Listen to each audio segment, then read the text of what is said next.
Assalamualaikum warahmatullahi wabarakatuh. Halo teman-teman, kembali lagi dengan saya. Perkenalkan nama saya Gini Amelia Putri dengan NIM 24030174087. Saya berasal dari kelas Pendidikan Matematika 2024E. Di sini saya akan membuat video tugas geometri yaitu pembuktian dari teorema 7.2. Nah, sebelum itu, bagaimana sih bunyi dari teorema 7.2? Jadi, teorema 7.2 berbunyi bahwa jika setiap tiga titik tak segaris dalam sebuah bidang berjarak sama dari dua titik yang tidak terletak dalam bidang itu, maka setiap titik dalam bidang itu berjarak sama dari dua titik ini.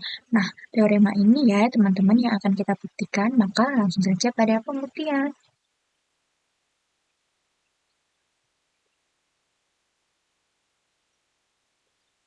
Nah, di sini diketahui ya bahwa titik-titik A, B, dan juga C, di sini ada titik A, B, dan juga C, itu berada dalam bidang E. Di bidang E ini namanya bidang E, teman-teman.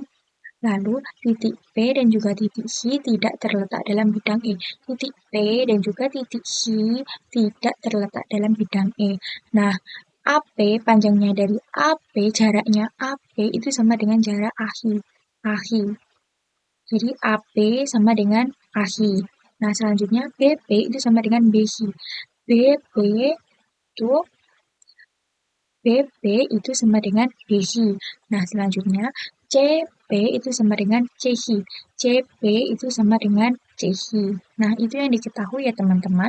Maka langsung saja kita akan membuktikan bahwa untuk sembarang titik X dalam E, maka XP itu sama dengan XI. Jadi titik X-nya ini itu berada di dalam bidang E. Nah, ambil saja misalkan titik X-nya itu ini ya teman-teman. Nah, kita ambil titik X-nya ini, langsung saja pada pembuktian. Oke, pada bukti. Kita ambil titik X dalam bidang E. Kita ambil titik X. Titik X-nya kan di sini. Titik X itu berada di dalam bidang E ya. Nah, itu konstruksi titik. Misalkan X dalam CB. X itu berada dalam CB atau AP, maka jarak samanya sudah dijamin oleh teorema 7.1. Misalkan saja titik X ini itu berada di dalam garis CB atau berada di dalam garis AP, maka jarak jarak titik X ini sudah pasti sama dengan titik P, sudah pasti sama dengan P dan juga Q karena itu sudah dijamin dalam teorema 7.1 yang setelah kita buktikan sebelumnya. Nah, untuk itu kan tadi kan di sini kan baru titik X saja kan. Bagaimana sih menghubungkan titik X ini agar menjadi bagian dari CP dan juga AP? Nah, kita di sini ambil titik lagi, yaitu titik Y. Ambil titik Y pada garis AP. Kita ambil titik Y yang berada di dalam garis AP. Itu namanya konstruksi titik. Sehingga kita hubungkan, bisa kan dihubungkan antara titik Y dan juga titik X, karena sebuah garis dapat dibuat sebuah garis melalui dua titik. Nah, masih ingat kan akan itu teman-teman? Jangan sampai lupa ya. Nah, kita hubungkan titik Y dan juga titik X. Nah, di sini sehingga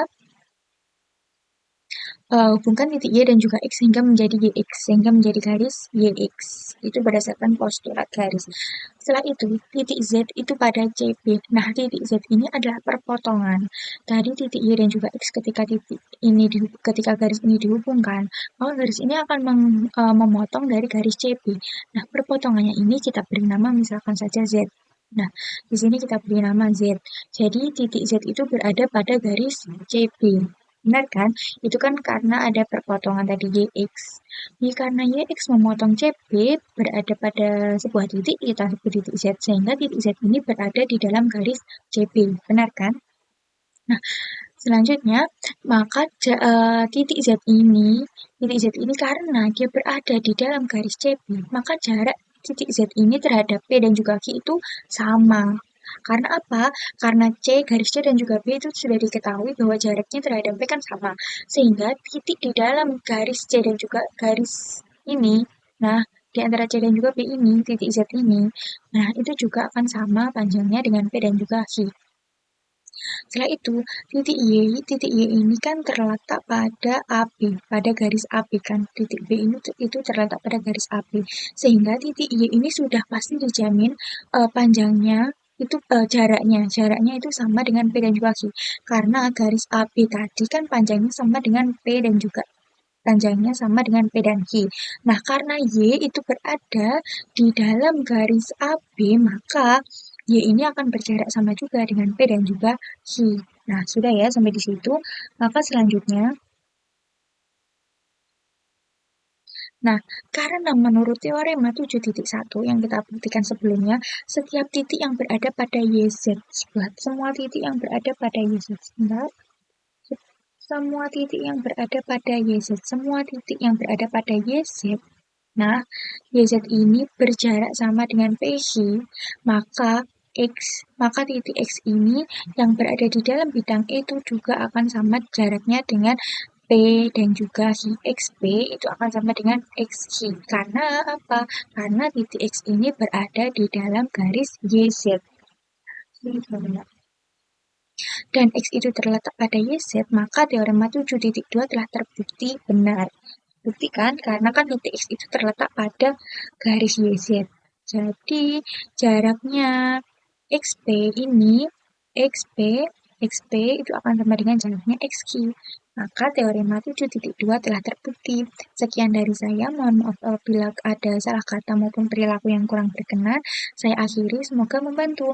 Wassalamualaikum warahmatullahi wabarakatuh.